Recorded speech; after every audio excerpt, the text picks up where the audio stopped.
Welcome to Overnight Wisdom, a show where we sit with change makers, artists, business leaders, and thinkers. Each conversation is an invitation to slow down, to go deeper, and unearth the quiet insights that shape who we are. If you're seeking honest reflections, unexpected wisdom, and a deeper understanding of what it takes to not merely survive, but to thrive, you're in the right place. What happens when you stop asking for permission and start living as if joy is resistance? This week, I sit down with Shruti Ganguly, filmmaker, producer, writer, and creative force, whose journey cuts across continents, identities, grief, and grit. Shruti shares how the death of her cousin shattered everything she thought she wanted and opened the path to filmmaking, storytelling, and living without apology. We talk about what it takes to be unboxable, to move through spaces with integrity, and to build a body of work that tells the truth, even when it's risky. She takes us behind the scenes of some of her films, her activism, and her decision to write Ceasefire on her arm at the Oscars. We talk trust, we talk betrayal, we talk business, what it really takes to sustain a creative life. Shruti reminds us that trying is the point, that movement matters, and that joy, when fully embodied, can shake the world. This episode is a conversation on courage, creativity, and becoming. Let's dive in. Welcome, Shruti. Really good to have you here. How are you doing? Thank you so much. It's good to be here. Yeah, nice to see you. It's been a while. I think now I see you a lot on Instagram, but I think it's been a while since I saw you like in person. I know we have to change that. Yes, we need to. Okay, so no, to get into this conversation, I kind of just like to jump into the meat of things. So let's meet you, how did you become the filmmaker, writer, multi-hyphenate that you are today? Gosh, well, I'm from India and I grew up in Oman in the Middle East. And everyone that I knew who had good grades, and I had, very good grades, went into finance or consulting. And so I made the assumption that that's what I needed to do. Although I loved painting and I painted and made art all the time. I love music, indulged in all the arts. I also was very athletic. But there was this kind of idea, it's an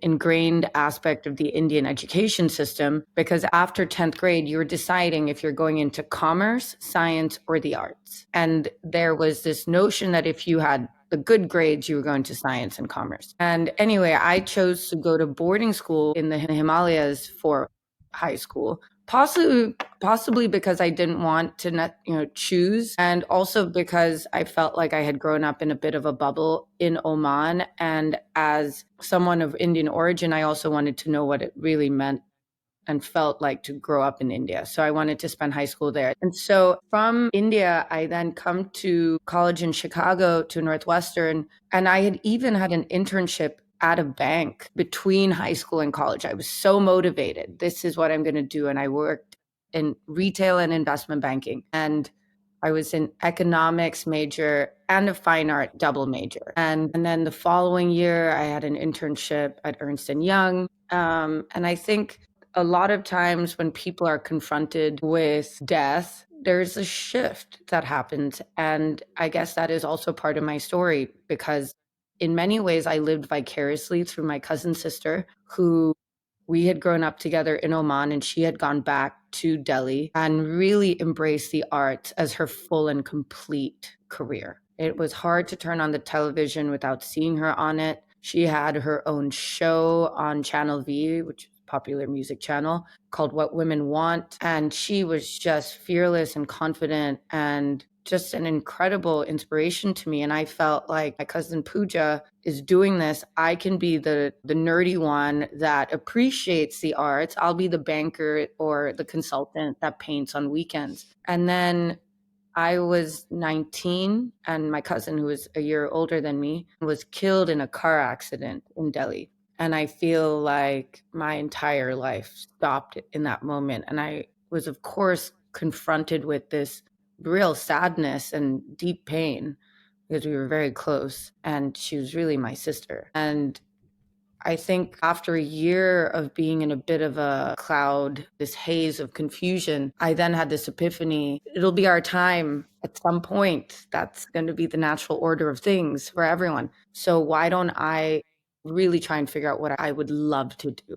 Because I'm not loving this. And this is what I think I should do or I need to do. It's an imposed idea on me that I'm also going along with. And so I then took classes that sounded more interesting, and whether it was speech writing to 20th century, British literature, to a class called Women in Indian Cinema, which was being taught by a visiting professor from Bombay. And that was a class that changed my life because it was the first time I had really seen movies as something beyond just entertainment or an excuse to enjoy incredible theater popcorn with my dad, but that movies could really move things. And the first film I watched was a film by Satyajit Ray called Pathar Panchali. And that's the film that changed my life. I know I gave a very long answer to my story, but I think someone who's grown up in these multicultural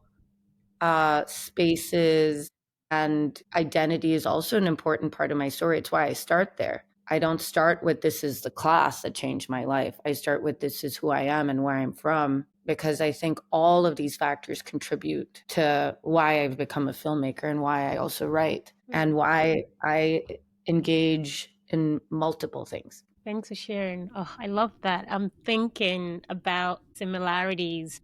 I think maybe this is a consequence of being colonized by the Brits in Nigeria as well. The classes that you have science class, commercial class, and arts class. And like science and commercial is like where everyone should be, right? Because they're the four professions: engineering, business, law, the things our parents approve of. So it's interesting also hearing that perspective. You went that route and then shifted.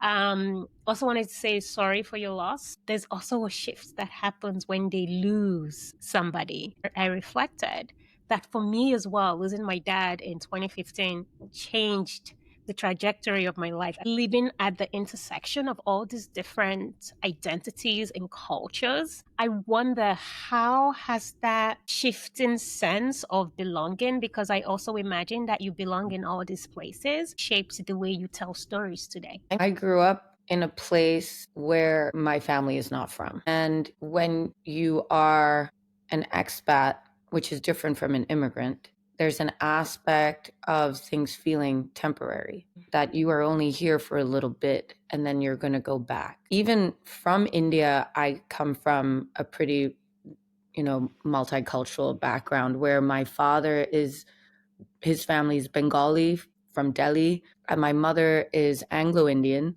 where her father was born in Bannu in the northwest frontier province of what is now Pakistan, and then lived in Lahore, and then met the love of his life, which was my British grandma.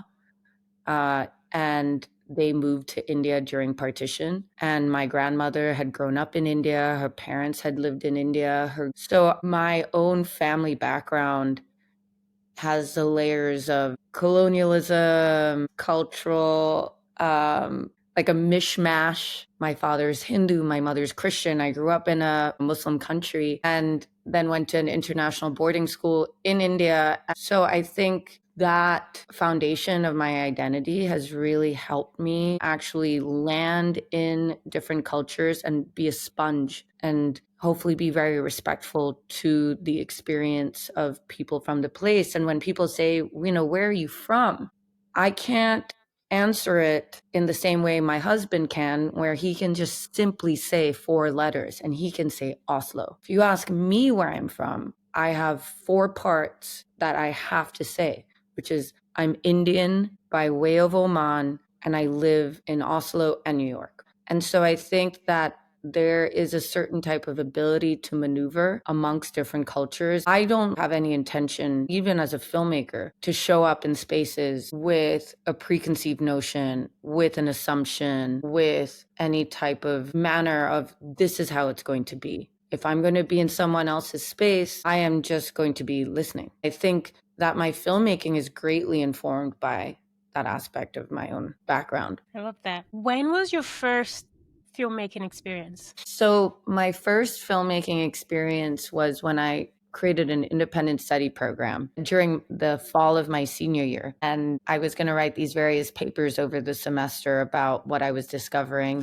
And I must admit, it was the best and easiest 4.0 I've ever received on my transcript. And I show up, but I do not know anything. And I was meant to be working on my friend Ruchi Narayan's set. She had wanted me to act in her film, and I said, I don't want to act in it. Can I work on it? And I show up, and she's like, oh my God, you really don't know anything.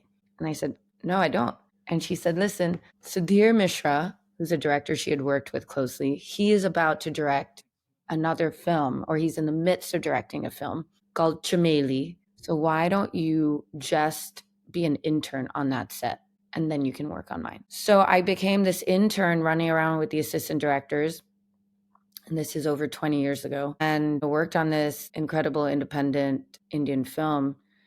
And that was all night shoots. And, the film took place at night and in the rain. And so it was really getting thrown into the deep end in so many ways and having like a completely offbeat schedule. And I'm still very close friends with all the people I learned with. And that was my first immersive experience where I got thrown onto this set, was just learning. And then I worked on Ruchi's film and became her assistant director. That's great. Thanks for sharing. I'm And I got credit. curious.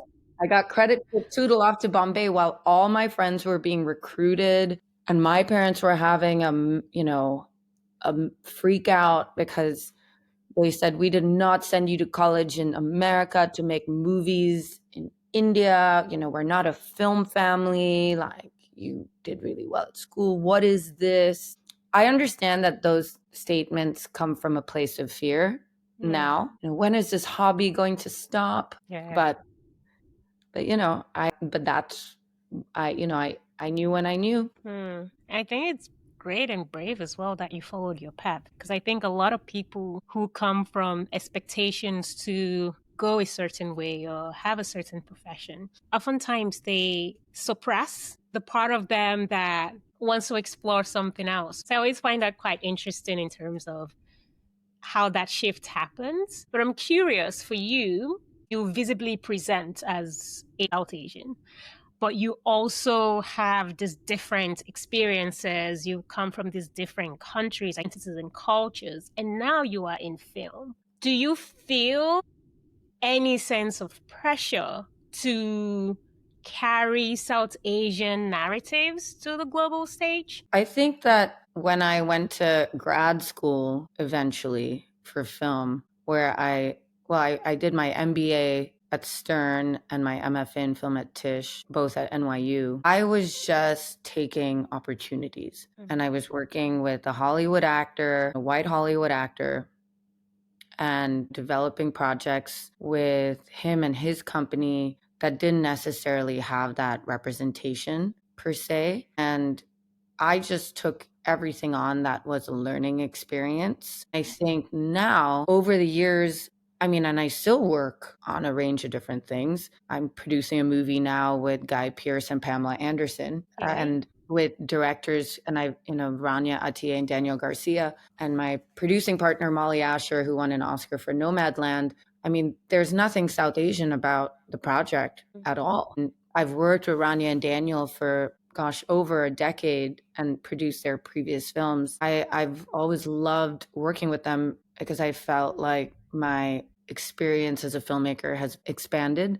But then there are choices that I make there that build on relationships and opportunities. And at the same time, I have a production company called Prism that I started a few years ago with two other partners because we felt like we were being put in situations where our South Asian identity in all its vastness was being funneled into a box, and that it was incredibly frustrating. And so through a complaining session we had on Zoom during COVID, we decided, look, we can get together and vent to each other, which is also very healthy, but we can also come together, build a slate of projects, and be a part of changing that narrative and fight like hell for representation, not for representation's sake. We always want to focus on the story, and we're pretty mindful of who we are also collaborating with.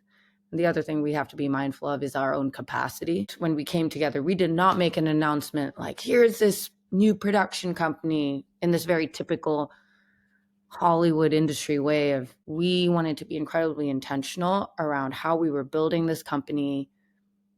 We never describe ourselves as a South Asian female-led production company, even though that is the makeup of us as partners. We have a natural inclination to stories of South Asian representation, but it will not necessarily be exclusive to that. If it's an idea that's told to us in a way that feels fresh and exciting, that's going to take on the medium or a genre or, a retelling. For example, we got involved with a film called Patel, which is a very common Gujarati last name. And in the US, there's a whole community of Patels who run motel businesses.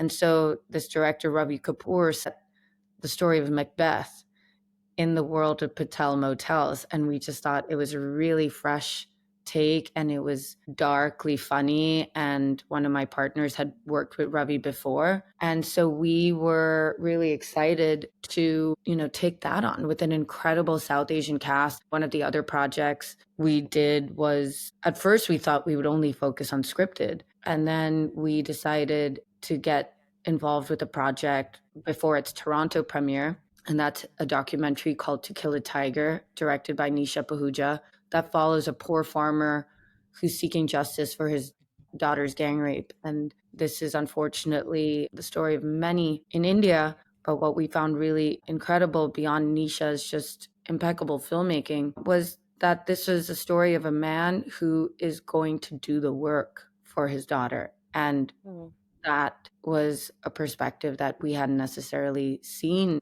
in the conversation around justice for women and girls. And so the film ended up getting nominated for an Oscar for Best Feature Documentary. And then we continued working with Nisha and the team on the Impact campaign as well. So we kind of are working from a certain place, but at the same time, we keep it loose and expansive. I really love that. I also love the show it rather than tell it, you know? And I think about this a lot of times, say, even with themes around justice, diversity, inclusion. I think sometimes the best we can do is to show the thing. You can sit there and talk about how this is important all you want, or do that big announcement, or you can just show it by the people you put forth, by how you think about accessibility, for example. So that's kind of also what's coming up for me when I hear you talk about, of course, you are naturally inclined to center South Asians. You're not limiting yourself. You're quite expansive, and you go for the good stories that speaks to the human spirit. So that's pretty great. Thank you. As an artist, when do you confront? When do you nurture? Like, how do you decide, okay, now I'm going to just shake the tree? When you say shake the tree, what can you tell me more about? Which tree am I shaking? I think any tree, it's in terms of, when do you confront through your art, or when do you hold together, piece together? I have the privilege of being able to be completely clear in my conviction and my beliefs about how I want to work, who I work with, and what I work on. And I can't say that a lot of people may necessarily be able to feel that way because they have day jobs or they have visa things that prevent them from speaking in a way that can be completely fearless or ferocious. And I think that is a privilege, to be able to use your voice in the way that you fully and completely want to. So I know that when we were at the Oscars last year with the To Kill a Tiger team, I wore my Artists for Ceasefire pin, but I felt like it wasn't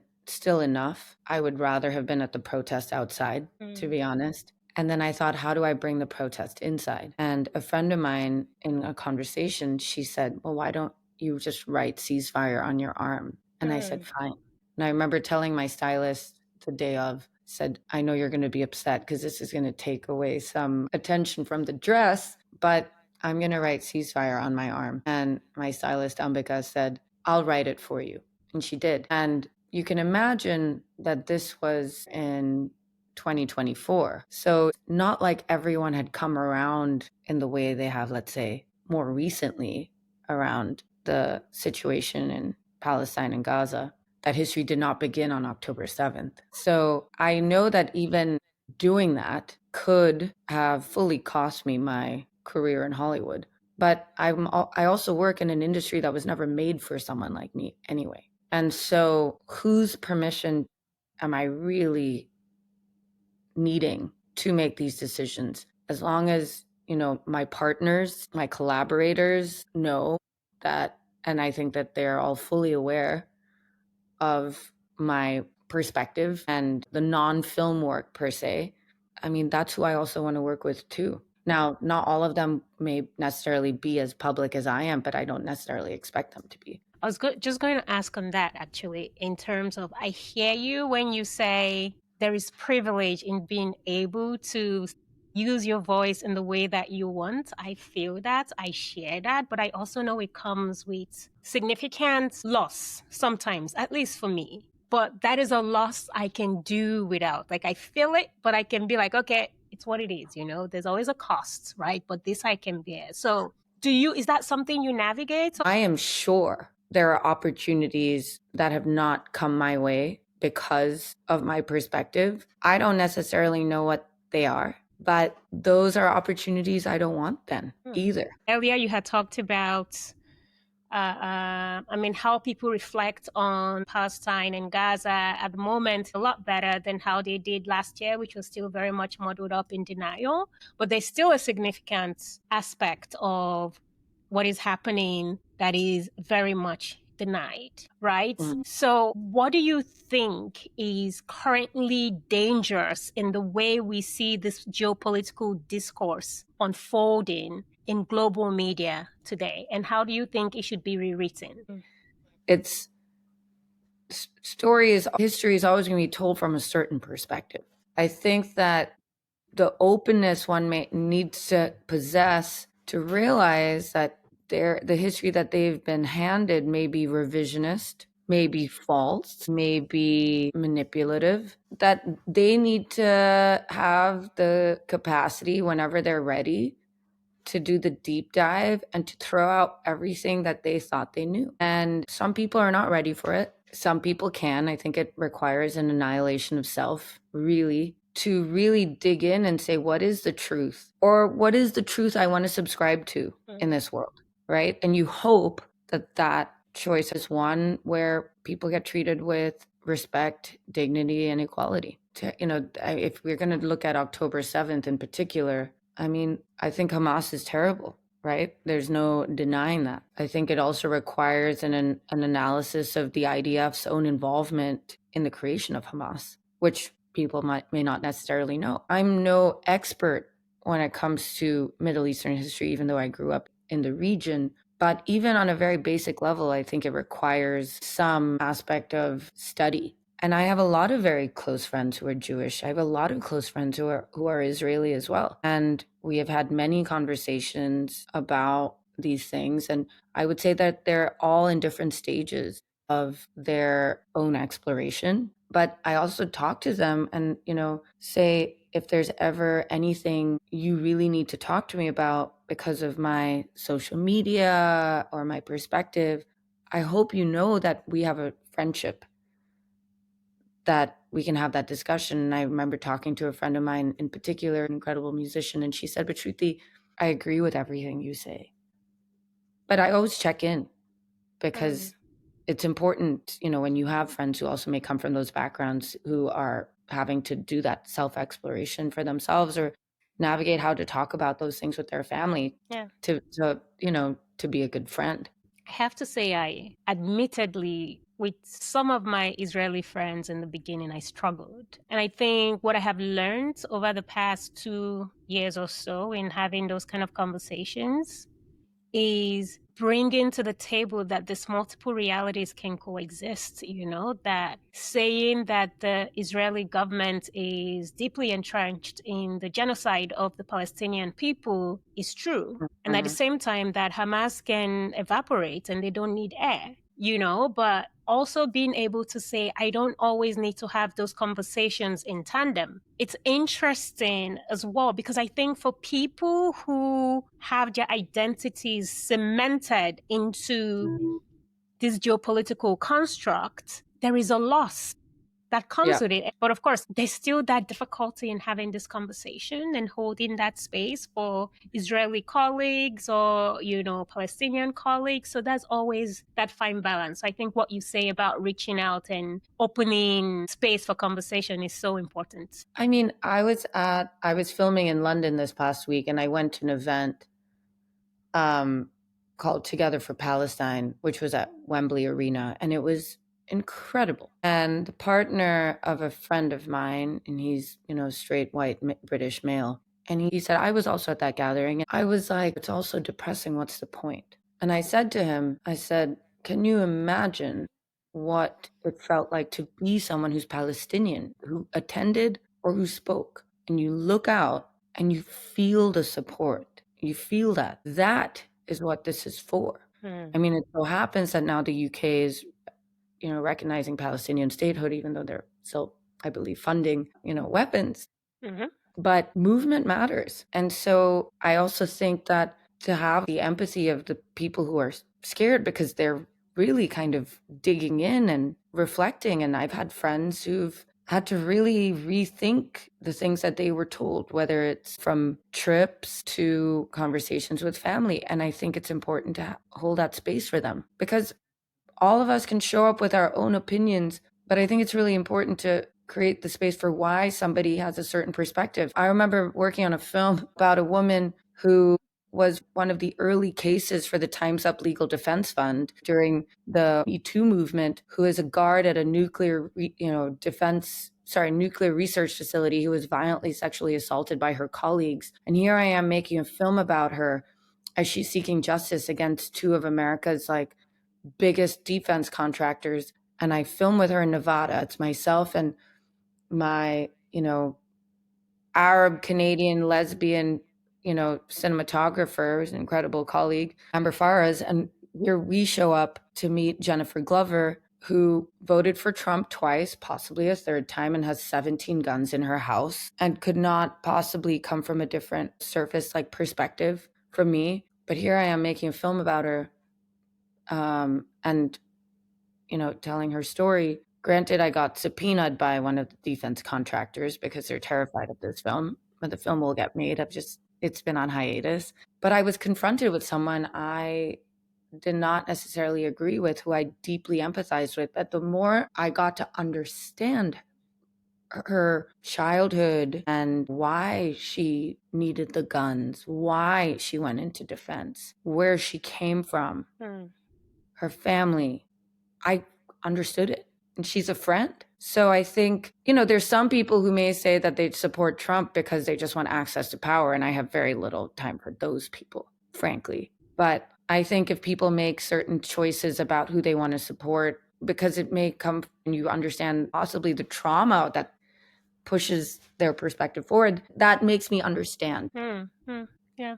I think it allows for grace, right? Mhm. Because you understand where people are coming from. And yeah, I have friends who have completely different political dispositions, from me. And it's interesting just navigating that and knowing the people, knowing they are good people. And then you have that decision to make. So I still struggle because I have so many people in my life who politically we couldn't be further apart. But then when you understand where they're coming from, when you understand the cultural context in which they exist in, it doesn't absolve them, but it allows, at least for me, grace, that I can have empathy, because empathy is not agreement, but I can empathize with them and show grace while still disagreeing with them. I mean, I think that a lot of people come from certain perspectives because of a certain fear, right? But then the question is, why do you fear that? Why do you fear that person? What do you fear is going to happen? Is this really what you should be most scared of? I mean, when people are talking in the US, America's history of gun violence is just, it's horrifying. And I think for people, you're always kind of waiting with bated breath, being like, I hope it wasn't an immigrant. I hope it wasn't a queer person. I hope it wasn't a brown or black person. I hope it wasn't a Muslim person. I hope it wasn't. And it's most of the time, it's straight white men. And why are we not fearing them more? You know what I mean? Mhm. It's like you see when there was the horrendous, Breivik shooting in Norway, they completely changed their gun law. Like America has an obsession with guns that has to be curbed. Yeah.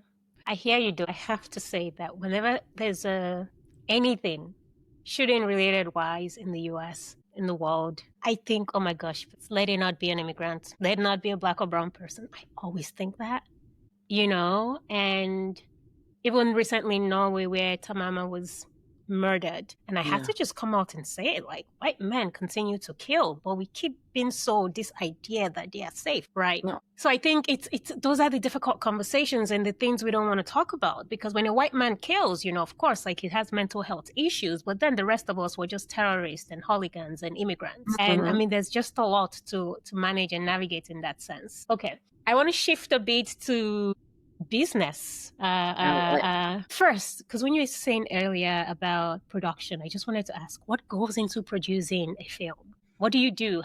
What does that look like? I mean, producing a film, any company, there's so many ways in which a company is built. And so I think the way to understand it, at least in the American context, because when you're going into production, you build an LLC for the project. And it Each can be independent project. every film, because when you're raising, especially millions of dollars, it is a product. The film is a product that has a sales value, that has a marketplace. That's a way to think about it. The unromantic version. When you're dealing with budgets of a certain scale, like, there has to be an understanding between art and commerce. And I think films can come about in various different ways. There are times where during COVID, I was developing a book called Secret Daughter, and with these producers. And I mean, during COVID, I was producing 2 movies that couldn't happen because we just simply couldn't go into production. So I was developing the story as a writer, and we came up with a treatment, and then we did attachments. So we got Sienna Miller and Priyanka Chopra involved, and then we got this multi-Cannes winning director, Anthony Chen, and then we had our package, because it was still an independent film, but it had a package, and then we went out and pitched, and we met like a dozen possible buyers, which range from financiers to distribution companies, and Amazon bought the project. So everything I'm telling you, it sounds like I can tell the story in 2 minutes, but it takes like 2 years, even this process. And from the time we closed our contracts with Amazon, I closed my contract with Amazon, which took several months to negotiate, to the time that I finally got going on the writing. And then I turned it in the day before the writers' strike. Wow. And then I went on strike because I'm in the Writers Guild of America. I'm in the union. And now, that movie would have been fully financed by Amazon. There would have been some rounds of writing and adjustments of the materials, and then Amazon would have financed it based on, the budget that the line producer would build. They would also be the distributors of it. Now, is the film going to be an awards play?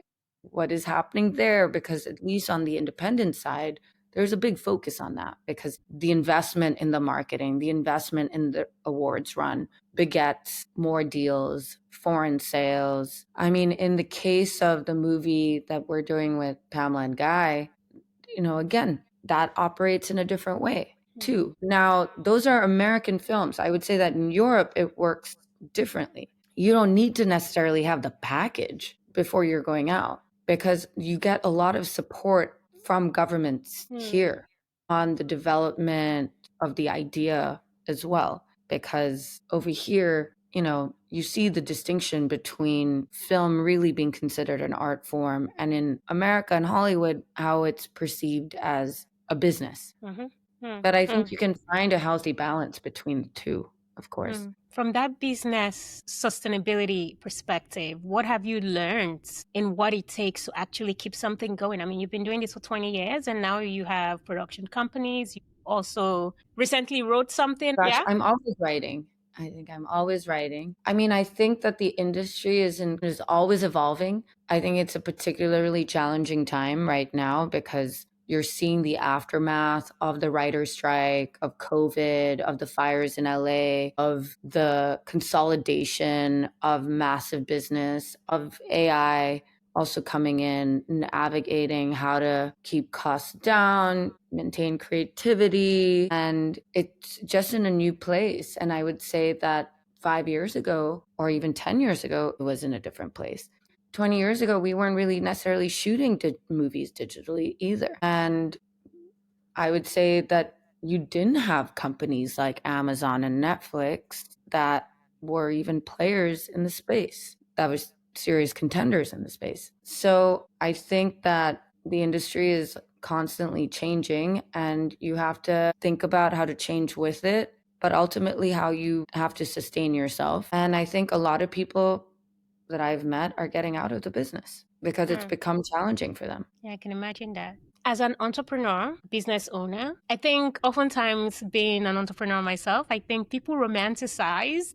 We come out when the thing is finished, it's glossy. They don't really see the sleepless nights, the hustle that goes. I mean, you also qualify this fantastically where you say it takes you 2 minutes to talk about it, but it took 2 years to even get it to where it needed to be. So looking back, what are some mistakes that you would warn any creative entrepreneur to avoid, and what helped you recover from yours? I would say prepare to be disappointed and hurt and feel the pinch of many challenges, but figure out how to contain them and how to grow from them. Because better decisions will come through those trials by fire. There will be interpersonal dynamics that will be challenged. Like all of those things will happen. Everything hard that can happen to you is going to happen in some form or the other. But it's how you deal with it and how you grow from it that will be the greatest armor that you're building. I would not say don't make mistakes. Like, yes, you're going to make mistakes. It's going to happen. I mean, hopefully they're mistakes that one can recover from.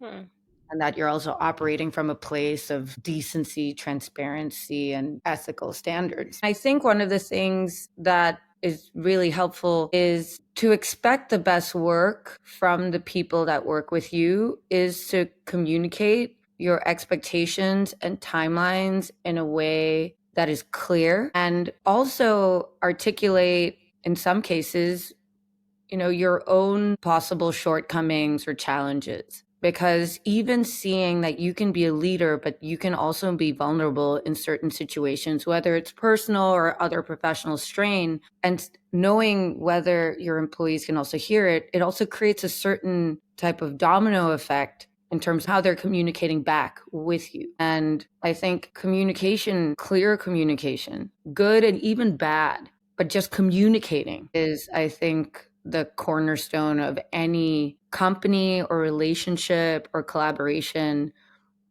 And that gives you the allowance to be better at what you do. What happens when you communicate and your expectations are not met? I mean, I'm a pretty stern colleague when it comes to expectations that were meant to be, or goals that were meant to be achieved that aren't. And then what I try and do is I try and understand the why. And then I have to, if I can empathize and understand the why, or whether I don't, it's about setting up another guidepost and then saying clearly whether one can tolerate, it's either like a warning or there's an adjustment or there's a removal of responsibility. Because especially when you have your own business, and if your business is impacted because of somebody else's work and that they have fallen short of matching what that goal is, then you also have to ask yourself to what is the give here?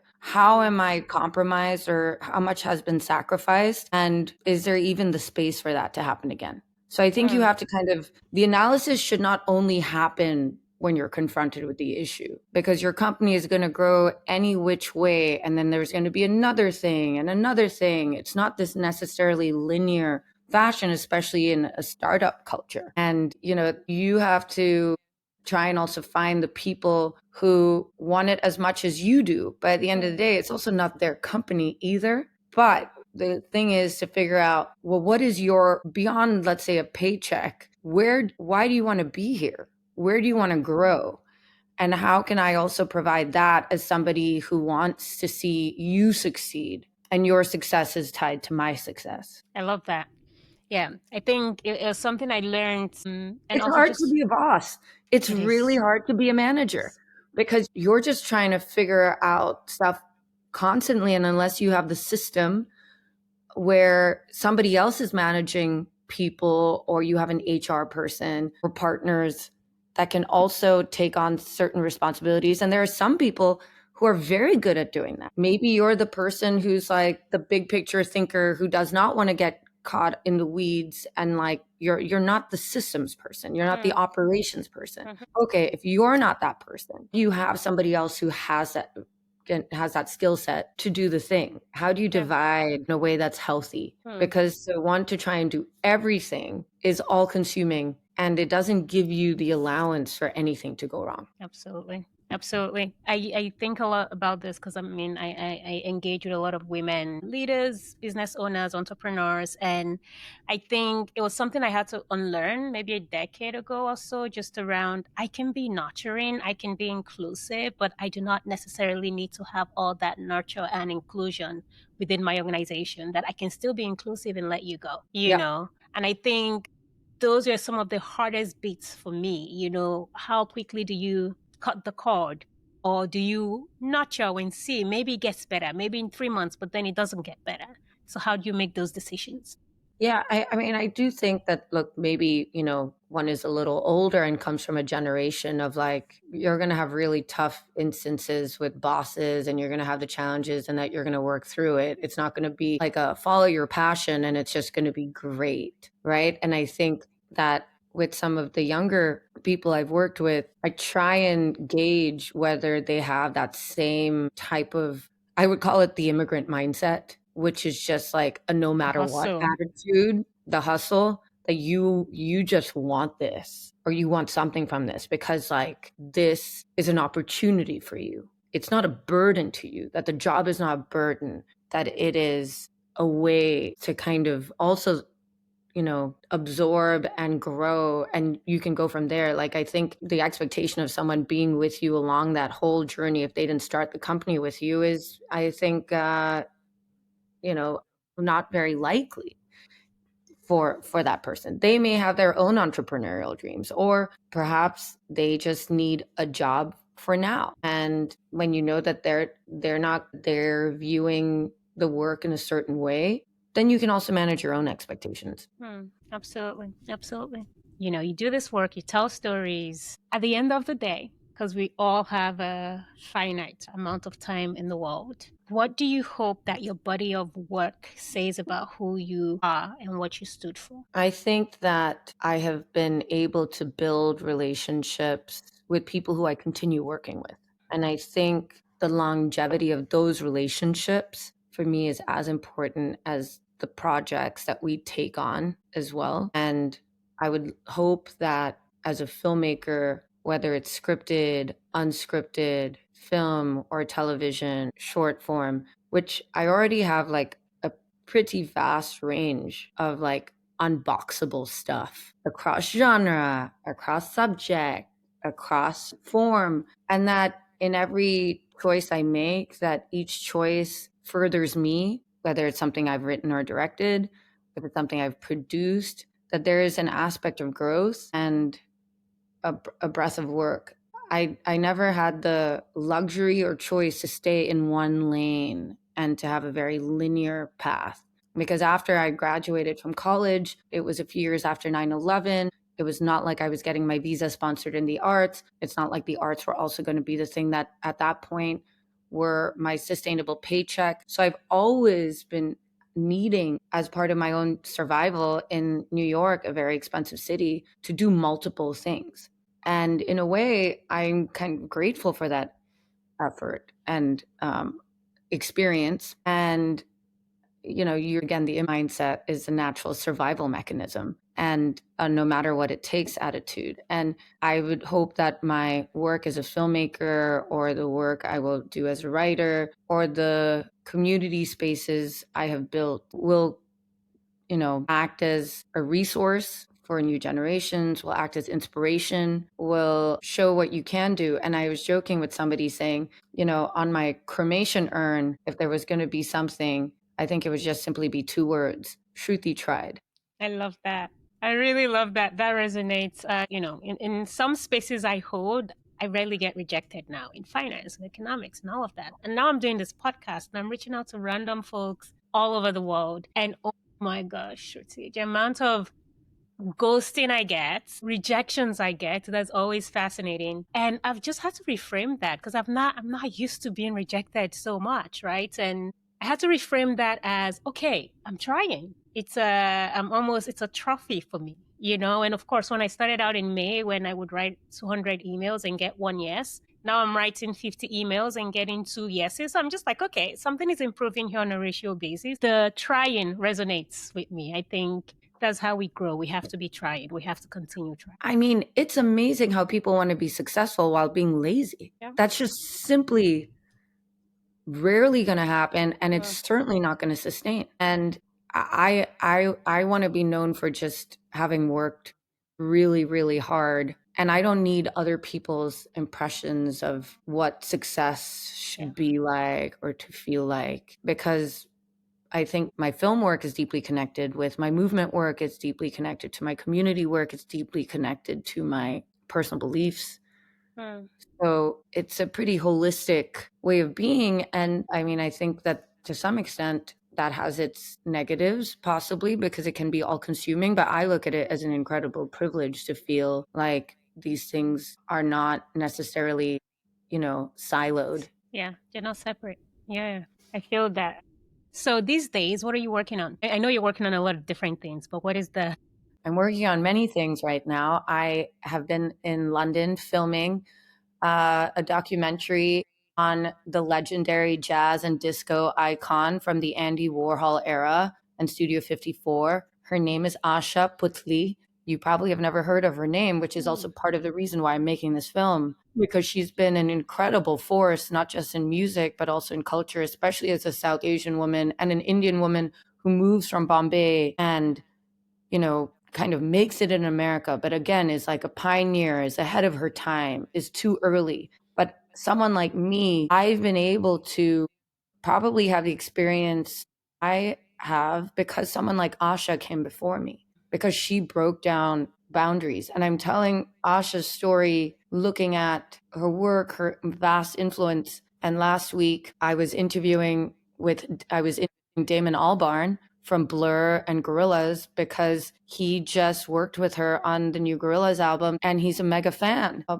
month ago I was with Mark Ronson, who also is a massive fan of Asha. Not to say that I need to have like straight white men validating like the success of a brown woman, but They've experienced her. They've experienced her and they appreciate her, and it's why her story needs to get told. And now Asha Putli, at 80 years old, has gone on her first global music tour, the first ever for her with a live band. She just did a song with Gorillaz. She's having this incredible resurgence. But really, at the end of the day, I'm directing a film that's about family and about love. And the relationship between Asha and her son is very much the centerpiece for this film.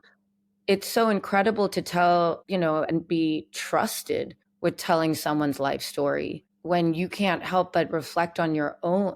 And Asha says to me, Shruti, I see myself in you. And I take that as a massive compliment, taking from someone who existed in spaces and was completely not boxable, who broke boundaries. And when she says that, I'm deeply humbled and sometimes overwhelmed by it. I love that. So you're filming this across continents as well? Yes, I've been filming in the US. I was just filming, in Europe and UK, and then we will go to India. Amazing. That's great. Okay. What is a book that changed the way you think? My cousin, he and I were walking around in Delhi, and he said, I'm buying you this book. And it was Paulo Coelho's book, The Alchemist. And I remember it just had such a profound effect on me in a way that a book hadn't done yet, because I think it was so philosophical while being incredibly lyrical in its nature. And that was a book I connected with deeply. Yeah, it's a great book. If your work could teach the world one lesson, what would it be? If my work could teach the world one lesson, don't ask for permission. And I say that, and I'm not joking. I always say, don't ask anyone for permission. I always reflect on the fact being who I am, looking how I look in different contexts, and also Yeah. especially knowing I would not Yeah. have done anything if I Yeah. waited for permission. Yeah. Okay, what have you had to unlearn or relearn in order to become the Shruti you are today? I think because I had had a really tough experience with a former business partner who was a very close friend, I had to relearn how to trust people again in a very deep way. And as I've started a new company with two other partners, I needed to be in a place finally where I felt like I could trust people and that's helped me evolve. I think when trust can be fractured, whether it's in business or whether it's in relationships, that you need to be protective of yourself for sure. You may not necessarily trust those same people again, and I think that that is fine. But I think that you don't want to necessarily go into future relationships with good people with that baggage. But I think it should, again, be something that you communicate so that they're aware of that past experience and so that you can work well together. Or, I've encountered something that I've never encountered before, which was essentially the breaking of trust with someone who I thought was a really close friend. And, this is someone who had the code to our house, who helped us with our dog, who, I lent clothes to when she needed it, helped her with work. And in the same way, I would say that, it was a reciprocal friendship too. And then she created some harm in my family dynamic in a way that really stunned me. And my reaction to that at first was creating some distance. Then it manifested into just, being, distant in person, which could come across as cold. But I realized that that is also a way of self-preservation, because I'd say that the cornerstone of any friendship is trust and any relationship is trust. Loyalty is a bonus, right? But when those things are compromised, it's really hard to be yourself in those situations. And especially when I'm in spaces with family, I only want to be myself. I don't want to show up with a boundary or a barrier, but I've had to figure out how to feel safe when I've been harmed, when that person doesn't necessarily understand what they've done. But this is not somebody that I necessarily can trust again. But what I can grow towards is figure out how to be for myself, and then how to make sure that the relationships that matter to me are preserved, and that those people are reminded that, this is what I care about. But that was something that really caught me off guard, that I was never prepared for. I can work on any movie set, I can be in the room with all sorts of people, I can encounter anything. But when suddenly I felt like a relationship that mattered to me was upturned in my own family, I had to figure out what to do. And I didn't have the answers for it because I'd never experienced it before. And so that's kind of been a more recent experience that is personal, that I've had to keep learning from and know how to draw the boundaries that protect me, but hopefully make it tolerable to be in those spaces. Thanks for sharing that. What are you still becoming? Oh my gosh, I feel like every day I'm becoming something more, some days something less, depending on what it is, when provoked. I think I just try and constantly figure out how to be honest with myself so that I can be honest with everyone around me who I care about. I really love that. Sometimes something more, sometimes something less. Yeah, that is so spot But you're on. not always going to be the best version of yourself. There are days you're just like, I'm shit today. Mm, And then you have to say, why? And mm, where is that coming from? I can be, I was very, very temperamental and prickly with my husband last week. And when I was having some conversations with friends, what they were also helping me realize is that it was a reaction to my death in the family. mm. It was manifesting in a certain way. And I was trying to figure out, why am I being so unpleasant? And you do that to a lot of the people you love, is that processing of grief can come out in sometimes the form of rage, because you're just mad that, my cousin just died. My first cousin just died from ALS after having it for 3 years and had been incredibly healthy before. And this is before he turned 29. And Sorry so about that. I was taking it out in a different way. So, yeah. I think sometimes we don't even realize that we're doing it, until somebody points it out. When you experience someone you're close to who passes, you naturally are doing a different, an audit that is like, life's too short. My choices have to be additive. The people in my life have to be, filling me. I have to film them too. I'm not going to just be a taker. You can't just do that, because that's just simply narcissism. But there are some people who just they Yeah, extract and some people are extract and totally fine with extract. it. Totally fine with it. But I think you just have to factor in like your self-protection and your capacity. I have a pretty thick skin about these things. When it creates harm is when I'm like, okay, I have to address the thing. You know? Otherwise Definitely. I'm like, no, I try not to get bogged down. Yeah.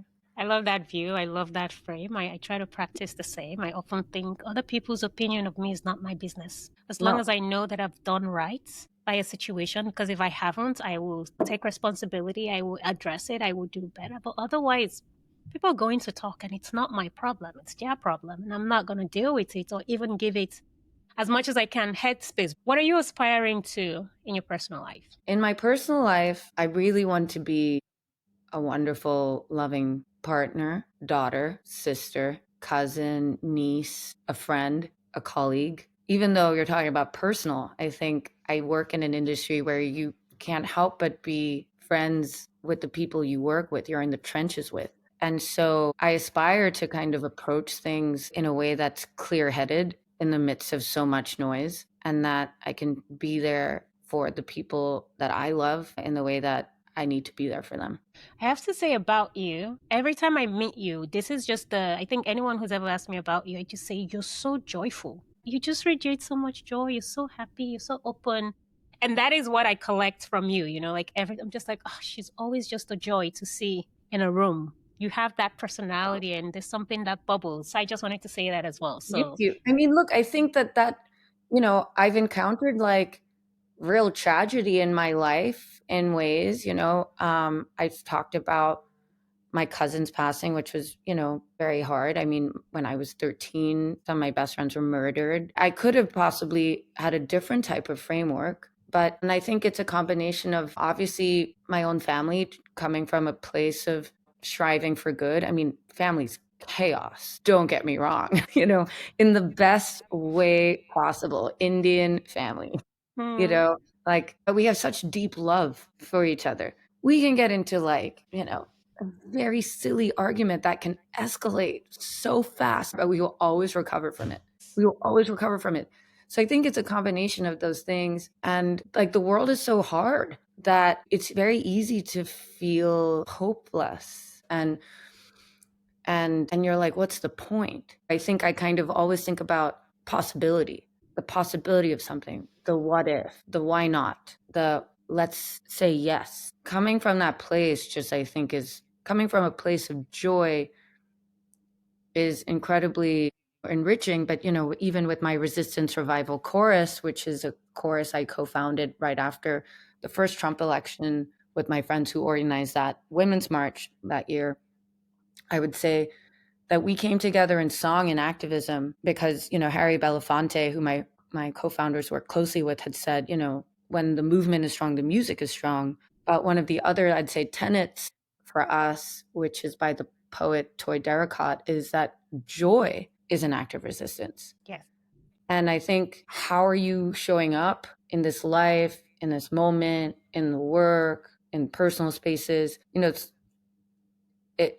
If you show up joyfully to the right people, they're going to receive it. And to the right people who are coming from a negative space, let that joy kind of hit up against them. And either they will just kind of, create a wall, or they can let it wash over themselves and they can evolve too. But Absolutely. life's too short. That's really what it comes down to. Yeah, absolutely. Joy is resistance. And I like to also say hope is a strategy.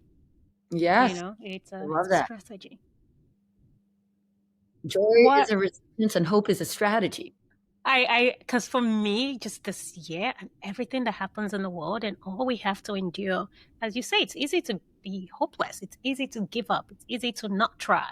I'm just like, I have to keep trying because it is a strategy. Yeah. It's how I move forward, you know? What are you aspiring to in your professional life? I think I have a wonderful range of projects as a writer, director, as a producer, and I just want to see all of those things to fruition. And I love to keep working with the same people. I think the ongoing collaboration, as long as it remains healthy and, you're able to show up together and like do things together, I want those relationships to continue. That.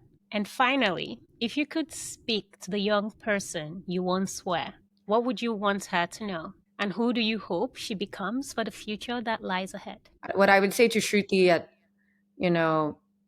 11, 21, 31, even 41, and I'm 43, would be really different. So I don't know why I'm picking, but let me just see quickly what I would say to all those different decades. To 11-year-old Shruti, I would say, good job for reading all of those books. I would say those books were enriching. To Shruti at 21, which is just around when I was working on set in Bombay and learning film for the first time, I would say show up to work with this openness and passion. And while the industry will be hard and tough and people will be cruel, and you should protect yourself and you will figure out how to protect yourself, but never lose that sense of wonder. I would say to Shruti at 31, and at that point, I had finished 2 master's degrees, graduated from NYU, was starting to work in film, but I had a job at MTV, focusing on developing content for the South Asian market. And eventually I would then go to Vogue or to Condé Nast and start 73 Questions. And I was kind of inhabiting these spaces, at least on the work side of working in short form and long form. And I would just say, you have never been boxable, and don't let anyone put you in that box. But make sure you know how to keep sustaining yourself, because you don't get to make those choices when you are feeling the pinch of financial strain. So be conscious of how to manage the finances to also allow for you to do what you want to do. At that point, I was also probably making very many terrible dating choices. And I would tell 31-year-old Shruti, don't worry, it's going to be fine. You will find your person when you're ready. And then 41-year-old Shruti, I would say you need to take care of your body more, and that you were incredibly active, and that you should also focus on the physical self being a priority. And your body is changing and you may not have taken care of it in quite the same way, and it's never too late to do that. So these are the different like younger versions of myself, and all of those things get to possibly apply at all of those ages too. I love that. I really love that. And we get to see like 4 decades, right, of advice. And the last bit was the future that lies ahead. What do you hope you become? For the future that lies ahead, and that future can be in a few hours, it can be in a day, it can be many years. I love how analytical you are, but please go on. Yeah. I'm like, I think at every moment you're just like a future version of the self you were moments ago. And I think that, I just hope I never lose my sense of wonder and joy and hope, because I use it as such a guidepost in things that I love or in moments of challenge. That is my, my North Star, my guiding light. Of course, it stems from the energy of friends, but I also do think it comes from a certain craving within. Thank you so much for sharing. Really enjoyed this conversation. Thank you, friend. Thank you for spending time with us on Overnight Wisdom. If this conversation moved you, inspired you, or made you pause, please leave a comment, or share it with someone who needs to hear it. You can follow the show wherever you get your podcasts, and if you're feeling generous, a rating or review goes a long way in helping others find us too. Until next time, stay curious, stay tender, and may the wisdom you need find you exactly when you're ready.